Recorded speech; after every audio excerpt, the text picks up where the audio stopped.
तो आज हम हिंदी साहित्य के इतिहास के अंतर्गत काल विभाजन और नामकरण के संबंध में विस्तार से चर्चा करेंगे और विभिन्न विद्वानों द्वारा दिए गए काल विभाजन अर्थात काल विभाग और उसके नामकरण पर क्रमशः बात करेंगे। पहले हम देखते हैं काल विभाजन का तात्पर्य। काल विभाजन का तात्पर्य क्या है? काल विभाजन साहित्य के इतिहास का आधार स्तंभ है। काल विभाजन से तात्पर्य अंतः साहित्य को निश्चित कालखंड में बांट लिया जाना से है। काल विभाजन एक प्रकार से अलग अलग कालों में प्रचलित साहित्य प्रवृत्तियों का एक आलेख होता है। अंतः साहित्य को अलग अलग कालों में विभाजित करने का प्रमुख कारण अध्ययन की सुविधा है। वस्तुतः अध्ययन की सुविधा के लिए अंतः साहित्य को निश्चित कालखंडों में बांट लेना ही काल विभाजन या काल विभाग कहलाता है। काल विभाजन का नामकरण क्या है ये देखते हैं। काल विभाजन का नामकरण साहित्य इतिहास की एक महत्वपूर्ण समस्या है। काल का नामकरण युक्ति संगत और काल का नामकरण युक्ति संगत और सार्थक होना अपेक्षित है। इस संदर्भ में डॉक्टर नगेंद्र ने निर्देश देते हुए लिखा है कि नाम की सार्थकता इसमें है कि वह पदार्थ के गुण धर्म का मुख्यतः द्योतन कर सके। डॉक्टर नगेंद्र ने किसी भी नाम की, चाहे वो किसी वस्तु का हो या धर्म का किसी चीज का नाम हो, उसके बारे में बताते हुए कहा है कि नाम की सार्थकता इसमें है कि वह पदार्थ के गुण अथवा धर्म का मुख्यतः द्योतन कर सके, अर्थात उनको स्पष्ट कर सके। इस तर्क से किसी कालखंड का नाम ऐसा होना चाहिए जो उसकी मूल चेतना को प्रतिबिंबित कर सके। और भी आगे देखो, काल विभाजन विवेक सम्मत हो, जो साहित्य की परंपरा को सही रूप से समझने में सहायक हो। साथ ही नाम ऐसा होना चाहिए जो युग की साहित्य चेतना का सही ढंग से प्रतिफलन करता हो। इसी प्रकार डॉक्टर मोइन अवस्थी ने लिखा है, नामकरण का आधार साहित्य चेतना के अनुकूल ही किया जाना चाहिए। आगे देखते हैं। अब देखते हैं काल विभाजन एवं नामकरण। हिंदी साहित्य के इतिहास के अंतर्गत जो काल विभाजन और नामकरण हुआ है उसके बारे में हम अध्ययन करेंगे। साहित्य के इतिहासकारों ने इतिहास को विविध कालों में विभाजित करते समय अपने अपने विचार प्रस्तुत किए हैं, जिनको दृष्टि में रखकर उन्होंने काल विभाजन किया है। काल विभाजन की दृष्टि से सर्वप्रथम इतिहास सर जॉर्ज ग्रियर्सन कृत the modern vernacular literature of Hindustan है। इस ग्रंथ में हिंदी साहित्य का इतिहास कालक्रम के अनुसार लिखा गया है। इसमें काल विभाजन के साथ साथ समय समय पर उत्पन्न प्रवृत्तियों का भी निदर्शन किया गया है। और वही निदर्शन है वो कैसा है? एक तरह से क्षीण प्रयास है। स्वयं हिंदी में और एक हिंदी भाषी द्वारा लिखित ग्रंथों में मिश्र बंधुओं कृत मिश्र बंधु विनोद, जिसका प्रकाशन 1913 में हुआ, सर्वप्रथम आता है।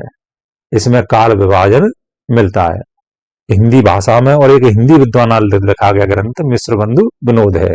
इससे पहले जो काल विभाजन डॉक्टर जॉर्ज ग्रियर्सन का था वो इंग्लिश विद्वान था, अंग्रेजी विद्वान था। काल विभाजन के अतिरिक्त इस ग्रंथ मतलब मिश्र बंधु विनोद में कवियों और लेखकों की अपने ढंग से आलोचना भी की गई है। साहित्य के इतिहास की रूपरेखा विस्तार पूर्वक निर्माण करने का श्रेय सर्वप्रथम मिस्र बंधुओं को ही दिया जाता है। इसके पश्चात एडवन ग्रीव्स, एफ.ई. के आचार्य रामचंद्र शुक्ल, डॉक्टर श्याम सुंदर दास आदि के इतिहास प्रकाशित हुए। सब में हिंदी के कवियों और लेखकों का उल्लेख हिंदी की प्रमुख धाराओं, उनके विकास एवं विस्तार का निरूपण काल विभाजन के आधार पर ही किया गया है। अतः हम कह सकते हैं गारसादा तासी से लेकर शिव सिंह सेंगर तक के इतिहास लेखकों के ग्रंथों में काल विभाजन और नामकरण का सर्वथा अभाव पाया जाता है। इस प्रक्रिया का आरंभ सर जॉर्ज ग्रियर्सन के इतिहास से होता है। अतः जॉर्ज ग्रियर्सन से लेकर अब तक के प्रमुख इतिहास लेखकों द्वारा प्रस्तुत काल विभाजन और नामकरण का विवेचन इस प्रकार है। पहले विद्वान है जॉर्ज ग्रियर्सन। ग्रियर्सन का क्या मत है? यह है ग्रियर्सन का जो इतिहास ग्रंथ है उसका काल विभाजन बहुत ही महत्वपूर्ण है और प्रत्येक परीक्षा में इसमें से कोई ना कोई प्रश्न आता ही रहता है। ग्रियर्सन का ग्रंथ अध्यायों में विभक्त है और यह प्रत्येक अध्याय सामान्यतः एक काल का सूचक है। ग्रियर्सन का जो इतिहास है वो अध्यायों में विभक्त है, अध्यायों में बांटा गया है और प्रत्येक अध्याय एक काल का सूचक है। काल विभाजन में ग्रियर्सन ने कालक्रम, साहित्यिक प्रवृत्तियों और व्यक्तियों के नामों आदि सभी का सहारा लिया है। उन्होंने साहित्य सामग्री को 11 कालों या अध्यायों में बांटा है और इन 11 में से पहला काल है चारण काल। चारण काल की इन्होंने सन भी दी है 700 से 1300 ईस्वी। ये बहुत ही महत्वपूर्ण बात है। 11 में बांटा है और उनमें पहला है चारण काल। दूसरा है 15वीं शताब्दी का धार्मिक पुनर्जागरण काल और इसमें परिशिष्ट भी दिया है साथ में। तीसरा है मलिक मोहम्मद जायसी की प्रेम कविता और परिशिष्ट भी है इसमें। ब्रज का कृष्ण संप्रदाय, इसकी भी संधि हुई है 1500 से 1600 ईस्वी और इसमें परिशिष्ट भी दिया है। चौथा है मुगल दरबार। पांचवा है तुलसीदास और तुलसीदास में परिशिष्ट भी दिया है। छठवां है रीतिकाल। रीतिकाल को इसने रीति काव्य दिया है। सातवां तुलसी के अन्य परिवर्ती, संधि 1600 से 1700 ईस्वी। धार्मिक कवि, अन्य कवि और परिशिष्ट।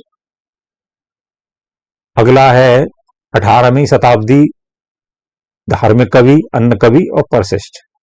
कंपनी के शासन में हिंदुस्तान अगला, और लास्ट है महारानी विक्टोरिया के शासन में हिंदुस्तान। ये 11 अध्याय माने हैं यानी ये 11 अध्याय प्रत्येक एक काल का सूचक है। तो ये ग्रियर्सन का काल विभाजन बहुत ही महत्वपूर्ण है, इसको ध्यान में रख के चलना है। आगे चलते हैं। मिस्र बंधुओं का मत। मिस्र बंधु विनोद में मिस्र बंधुओं ने क्या काल विभाजन किया है वो देखते हैं। जॉर्ज ग्रियर्सन के बाद मिस्र बंधुओं ने अपने मिस्र बंधु विनोद में हिंदी साहित्य का काल विभाजन पहली बार, ध्यान रखना, पहली बार व्यवस्थित ढंग से किया। लेकिन काल विभाजन का उन्होंने कोई आधार नहीं दिया। काल विभाजन व्यवस्थित ढंग से किया था परंतु काल विभाजन कोई आधार नहीं दिया कि ये काल विभाजन किस आधार पर है। मिस्र बंधुओं ने अपने इतिहास को कुल 5 कालों में विभाजित किया है और ये 5 कालों में भी बीच में छोटे छोटे और भी काल हैं। तो 5 कालों में पहला काल है आरंभिक काल। आरंभिक काल, आदि काल को इन्होंने आरंभिक काल का, शुरू के काल को, और इसका संधि है संमत में, संमत 700 से 1444 विक्रमी। दूसरा है माध्यमिक काल 1445 से 1680 विक्रमी। तीसरा अलंकृत काल, ये अलंकृत काल रीति काल है 1681 से 1889 विक्रमी। और चौथा परिवर्तन काल 1890 से 1925 विक्रम। वर्तमान काल 1926 से अब तक।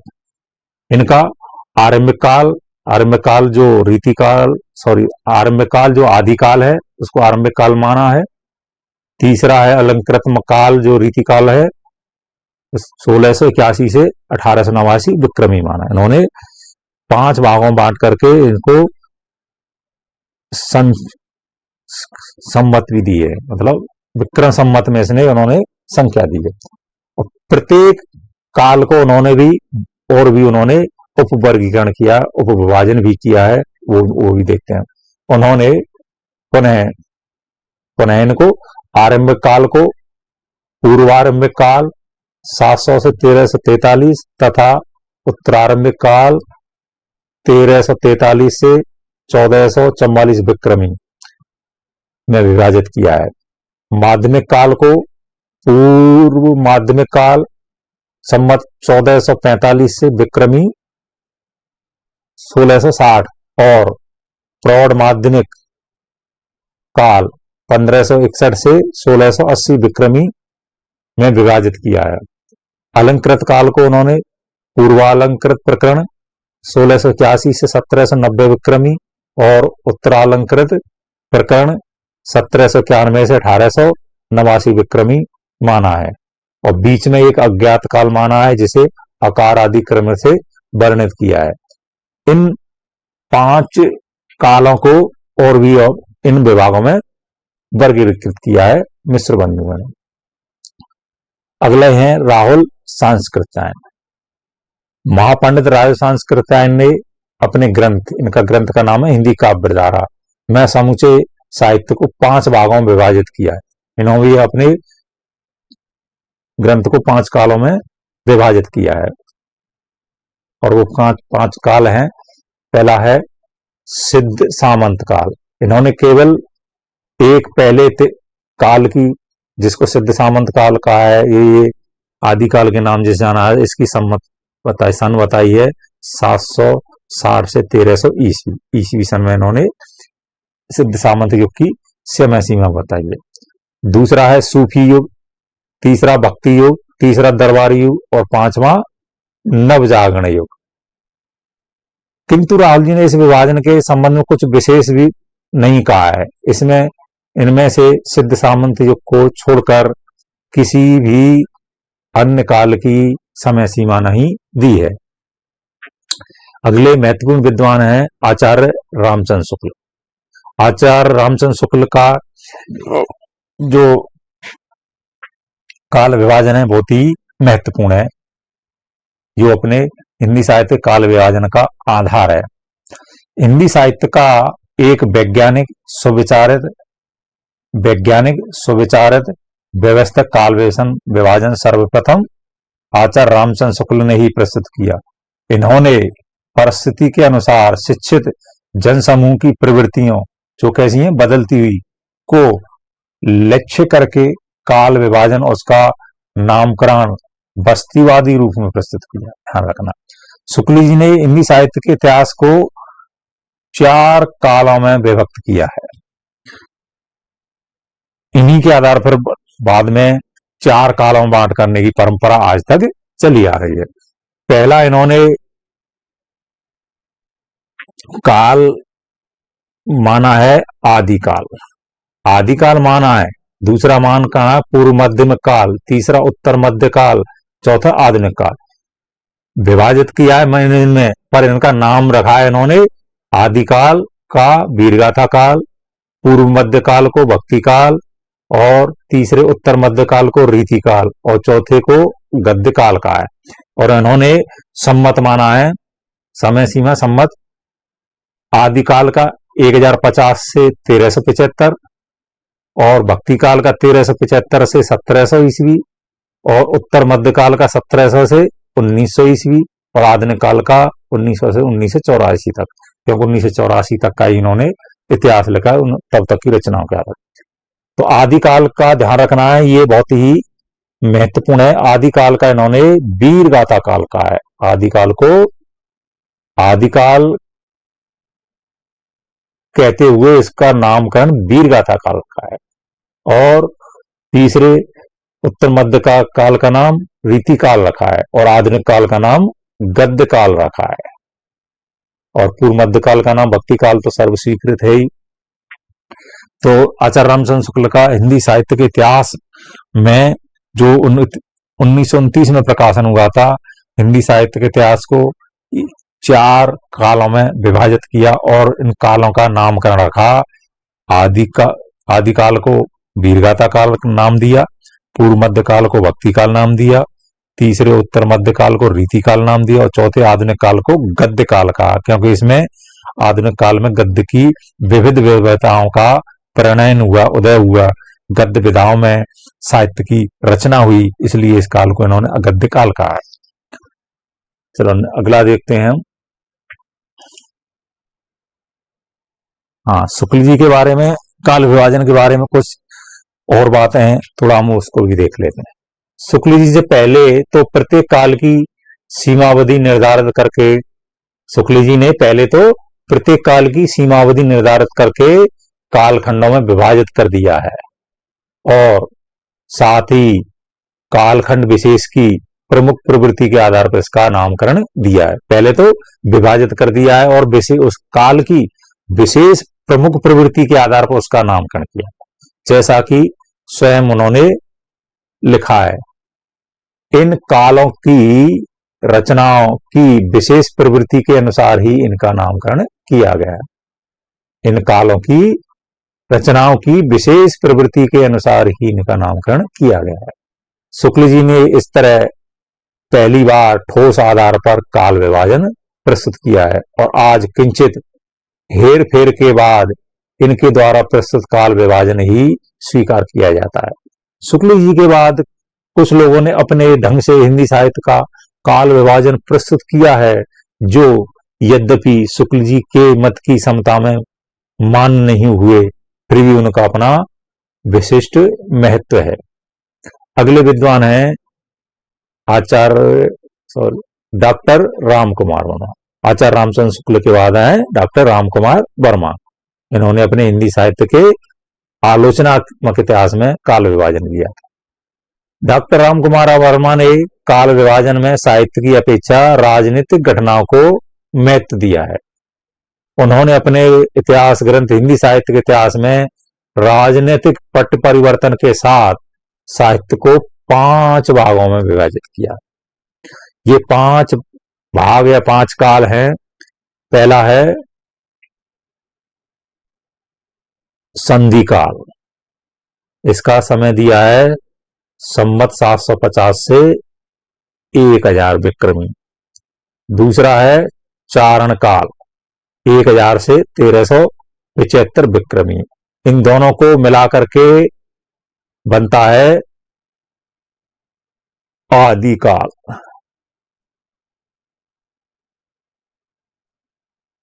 आदिकाल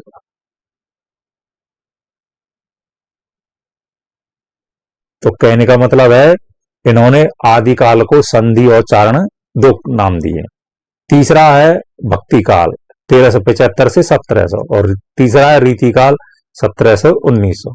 यहाँ ये एक बात ध्यान देने की है, रीति काल को भले ही अलग अलग नाम दिए हैं विद्वान, पर इनका जो समय सीमा सबने 1700 से 1900 मानी है। भक्ति काल का एक ही नाम स्वीकार हुआ है, रीति काल के 2-3-4 नाम है, पर इसकी समय सीमा सबने 1700 से 1900 ही मानी है। और 5वां है आधुनिक काल, ये 1900 से अब तक। तो आगे देखते हैं। अगले विद्वान हैं आचार्य हजारी प्रसाद द्विवेदी। ये हिंदी साहित्य में शुक्ल जी के बाद सबसे बड़े इतिहासकार हुए। आचार्य हजारी प्रसाद द्विवेदी ने हिंदी साहित्य के इतिहास को 4 कालों में बांटा है, किंतु नामकरण के संबंध में शुक्ल जी से उनका मतभेद है। द्विवेदी जी ने हिंदी के 1000 वर्षों के साहित्य इतिहास को 4 कालों में इस प्रकार विभाजित किया है। पहला आदिकाल, आदिकाल की समय सीमा इन्होंने 10वीं से लेकर के 14वीं शताब्दी मानी है। दूसरे भक्ति साहित्य की समय सीमा इन्होंने 14वीं से 17वीं शताब्दी मानी। भक्ति भक्ति है ये, टाइप में थोड़ी मिस्टेक हो गई है। तीसरा रीति काव्य। रीति काव्य की समय सीमा ने 1700 से 1900 शताब्दी मानी है और आधुनिक काल की 1900 से आज तक। अगले विद्वान हैं डॉक्टर गणपति चंद्र गुप्त। गणपति चंद्र गुप्त गुप्त जी ने अपने हिंदी साहित्य का वैज्ञानिक इतिहास में सर्वथा नवीन ढंग से काल विभाजन प्रस्तुत किया है। ये सांस्कृतिक परंपराओं और बाह्य परिस्थितियों के परिप्रेक्ष्य में हिंदी साहित्य को देखना पसंद करते हैं। गुप्त जी ने 1100 ईस्वी के लगभग हिंदी का उद्भव और 1184 ईस्वी से हिंदी साहित्य का आरंभ माना है। काल विभाजन को कई बार इन्होंने काल विभाजन को कई बार संशोधित रूप में प्रस्तुत किया है। इन्होंने काल विभाजन अपने उसी इतिहास में कई बार 2-3 तरह से प्रस्तुत किया, संशोधित करते हुए। तो इसमें उन संशोधन का मुख्य रूप इस प्रकार है, उसका हम निचोड़ यहां इस प्रकार देख। पहला है प्राचीन काल। प्राचीन काल को इन्होंने प्रारंभिक काल और आदिकाल भी कहा है। सन दिया है 1184 से 1350। दूसरा है पूर्व मध्य काल 1350 से 1600 ईस्वी। आगे देखते हैं। तीसरा उन्होंने उत्तर मध्य काल कहा है। समय दिया है उन्होंने 1600 से 1857 ईस्वी। और चौथा आधुनिक काल 1857 से अब तक। अगले विद्वान है लक्ष्मी सागर वार्ष्णेय। लक्ष्मी सागर वार्ष्णेय ने अपने हिंदी साहित्य का इतिहास ग्रंथ में काल विभाजन का सर्व प्रमुख आधार प्रवृत्ति विशेष या युग विशेष की मूल प्रेरणा या मूल स्रोत माना है। जैसा कि उनका कथन है, नामकरण वास्तव में ऐसा होना चाहिए जिससे उसकी प्रवृत्ति प्रतिबिंबित हो सके। उन्होंने काल विभाजन संबंधी रूपरेखा इस प्रकार प्रस्तुत की है। पहला आदिकाल। आदिकाल को माना है 943 से 1300 ईस्वी। दूसरा मध्यकाल 1318 से 1900 ईस्वी। मध्यकाल को 2 भागों में बांटा है, पूर्व मध्यकाल या भक्ति काल 1318 से 1643 और दूसरा उत्तर मध्यकाल या रीतिकाल 1643 से 1900 ईस्वी और तीसरा ब्रिटिश काल और चौथा स्वतंत्रता काल। ब्रिटिश काल की समय दिया है इन्होंने 1900 से 1947 और स्वतंत्रता काल का 1943 से बाद में। एक अन्य महत्वपूर्ण विद्वान है रामस्वरूप चतुर्वेदी। चतुर्वेदी जी ने अपने इतिहास ग्रंथ हिंदी साहित्य और संवेदना के विकास में युग का विश्लेषण तथा विवेचन प्रतिनिधि रचनाकारों के आधार पर किया है। इन्होंने आचार्य शुक्ल के काल विभाजन को सामान्य आधार माना है। शुक्ल के आधार पर ही इन्होंने काल विभाजन दिया है, परंतु कुछ संशोधन के साथ ईस्वी सन में रूपांतरण कर दिया है। आदिकाल को इन्होंने भी वीरगाथा काल माना, पर ईस्वी सन में इन्होंने 1000 से 1350 ईस्वी माना है समय। पूर्व मध्यकाल को भी भक्ति काल ही माना है, पर इन्होंने समय माना 1350 से 1650 ईस्वी। उत्तर मध्यकाल को भी रीतिकाल माना है और समय माना 1650 से 1850 ईस्वी। आधुनिक काल को इन्होंने भी नगद्य काल माना है, जो इसका समय माना है 1850 के बाद। एक विद्वान और है विशंबर मानव। वैसे इनसे क्वेश्चन पूछा नहीं जाता, फिर भी हम देख लेते हैं। इनका इतिहास ग्रंथ है हिंदी साहित्य का सर्वेक्षण। इसमें उन्होंने काल विभाजन 4 प्रकार से ही दिया है। इन्होंने आदिकाल को वीरगाथा काल माना, भक्ति काल, रीतिकाल और आधुनिक काल को संघर्ष स्वतंत्रता काल माना और सन दिया है आदिकाल वीरगाथा काल का 1000 से 1400, भक्ति काल का 1400 से 1650, रीतिकाल का 1650 से 1850 और आधुनिक काल का 1850 से 2000 तक। एक अन्य महत्वपूर्ण विद्वान है डॉक्टर रामखिलवन पांडे। पांडे जी ने अपने इतिहास ग्रंथ हिंदी साहित्य का वह नाम तत्कालीन प्रवृत्ति का प्रकाशक नहीं है। इन्होंने साहित्य का आरंभ सन 1000 ईस्वी से माना है। इन्होंने जो 6 काल दिए हैं, 6 कालों के नामकरण दिए हैं, वो इस प्रकार है। पहला है संक्रमण काल, सन 1000 से 1400 ईस्वी तक।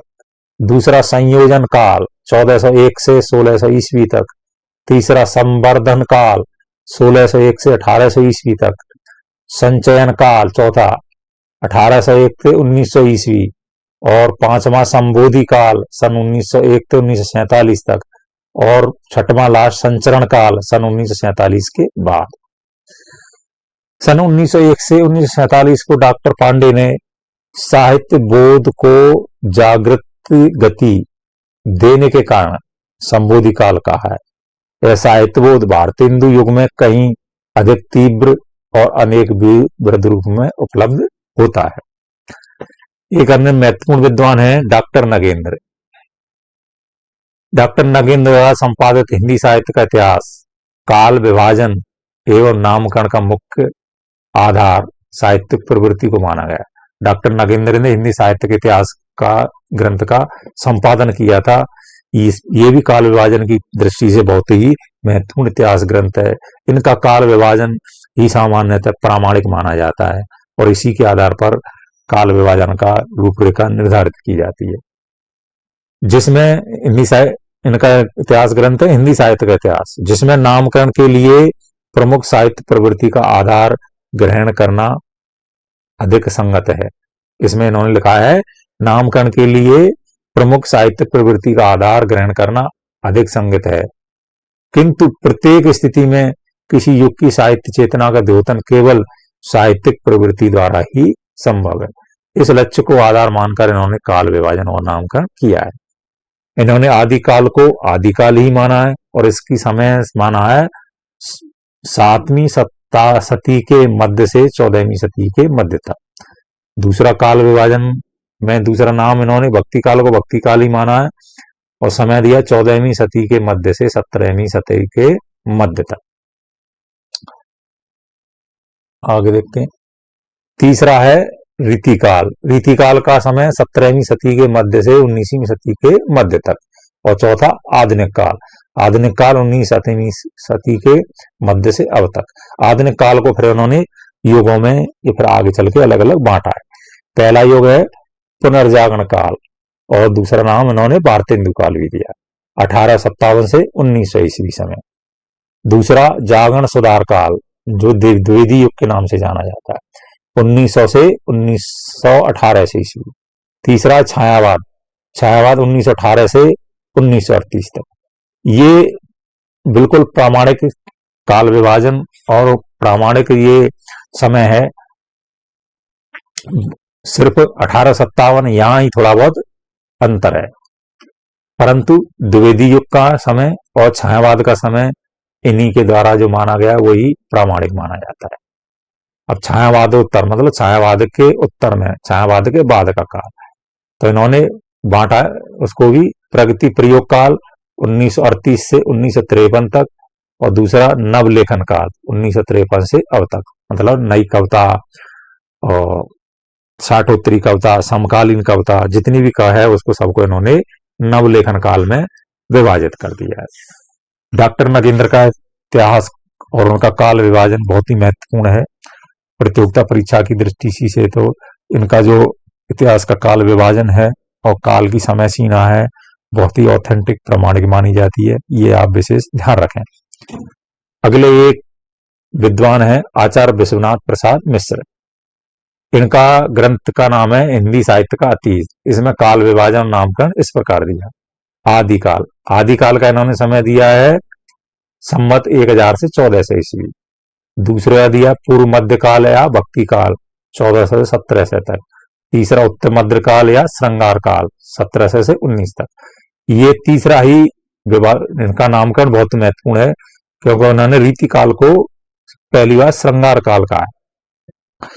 कई बार ये प्रश्न आता है कई परीक्षाओं में, रीति काल को श्रृंगार काल नाम देने वाले विद्वान थे आचार्य विश्वनाथ प्रसाद मिश्र, ये विशेष ध्यान रखना। चौथे को उन्होंने आधुनिक काल को भी गद्य काल ही माना है।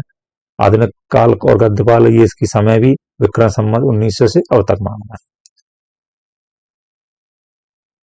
एक अन्य विद्वान है डॉक्टर जयकिशन खंडेलवाल। इनको अधिकतर विद्वान लोग जानते नहीं और इनसे प्रश्न कभी पूछा भी नहीं गया है, फिर भी हम जानकारी के लिए देख लेते हैं। डॉक्टर जयकिशन खंडेलवाल ने अपने हिंदी साहित्य की प्रवृत्तियां ग्रंथ में, इनके ग्रंथ का नाम है हिंदी साहित्य की प्रवृत्तियां, मैं हिंदी साहित्य का काल विभाजन और नामकरण पर भी विचार किया है। उन्होंने हिंदी साहित्य के 1000 वर्षों के इतिहास का काल विभाजन और नामकरण इस प्रकार दिया है। आदिकाल 10वीं से 14वीं शताब्दी ईस्वी तक, भक्ति काल 14वीं से 17वीं शताब्दी के मध्य तक, श्रृंगार काल, इन्होंने रीति काल का नाम इन्होंने भी श्रृंगार काल माना है, 17वीं शताब्दी के मध्य से 19वीं शताब्दी के मध्य तक, और आधुनिक काल 19वीं शताब्दी के मध्य भाग से आज तक। एक अन्य महत्वपूर्ण विद्वान है डॉक्टर बच्चन सिंह। इन्होंने अपने इतिहास ग्रंथ हिंदी साहित्य का दूसरा इतिहास में निम्नलिखित रूप में काल विभाजन किया है। हिंदी साहित्य का दूसरा इतिहास, इसका प्रकाशन हुआ था 1996।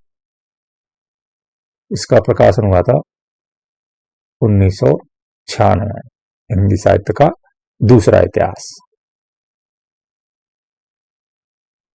इन्होंने भी हिंदी साहित्य को 4 कालों में बांटा है, परंतु आदि काल को इन्होंने अपभ्रंश काल नाम दिया है, क्योंकि इस समय अपभ्रंश ग्रंथों की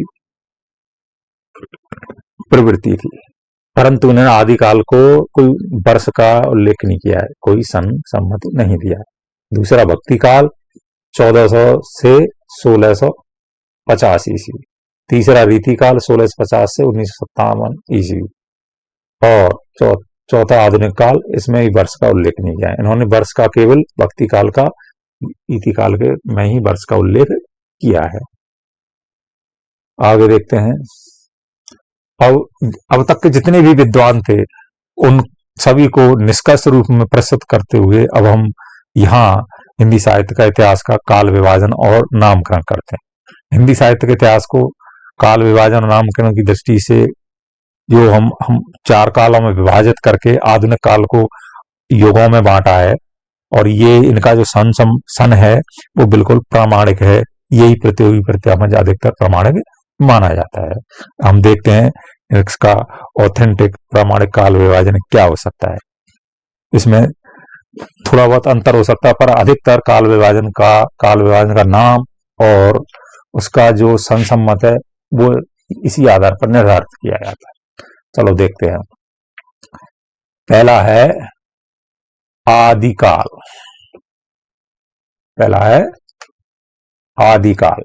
आदिकाल की समय सीमा हमने 7वीं सदी के मध्य से 14वीं सदी के मध्य तक माने हैं। दूसरा है भक्ति काल, 14वीं सदी के मध्य से 17वीं सदी के मध्य तक। तीसरा है रीति काल, 17वीं सदी के मध्य से 19वीं सदी के मध्य तक। और चौथा है आधुनिक काल, 19वीं सदी के मध्य से अब तक। ये काल विभाजन हमने कविता के माध्यम से माना है, और आधुनिक काल को हम गद्य काल भी नाम देकर के गद्य की जितनी भी अलग अलग विधाएं हैं उनका उद्भव और विकास या उनका इतिहास और उनका काल या युग अलग अलग भागों में बांटा जाता है। आधुनिक काल का जो पहला युग है, 4 काल हैं, उनको तो हम काल कहेंगे, और उन आधुनिक काल में जब इस आधुनिक काल को हम विभाजित करेंगे तो हम इसको युग कहेंगे। 4 काल और आधुनिक काल के अलग अलग युग। चलिए देखते हैं। आधुनिक काल का पहला युग है भारतेंदु युग। इसकी समय सीमा मानी जाती है ऑथेंटिक 1868 से 1900 ईस्वी, सन 1868 से 1900 ईस्वी। दूसरा है द्विवेदी युग, सन 1900 से 1918 ईस्वी। तीसरा छायावाद युग, 1918 से 1938 ईस्वी। ये ध्यान रखनी है हमने, ये ऑथेंटिक सन सम्मत है, सन है, ऑथेंटिक सन है। इन्हीं के आधार पर यदि सम्मत में पूछा जाए तो सम्मत में कन्वर्ट करके इनको प्रस्तुत किया जा सकता है।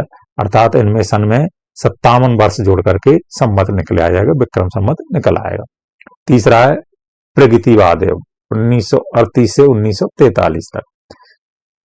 और पांचवा प्रयोगवाद योग 1943 से 1950 और 50-51 तक भी हम इसको मान सकते हैं। नई कविता 1950 या 1951 से 1960 ईस्वी और साठोत्तरी कविता 1960 से 1963 ईस्वी और समकालीन कविता 1963 से अब तक। ये हिंदी साहित्य के इतिहास का काल विभाजन और नामकरण यहाँ तक था। और इससे अलावा हट करके कुछ भी क्वेश्चन पूछा नहीं जाता है। जो यदि काल विभाजन और नामकरण के संबंध में कुछ भी पूछा जाए तो यहीं से आता है। इनको ढंग से देख करके याद कर लीजिए, समझ लीजिएगा। धन्यवाद।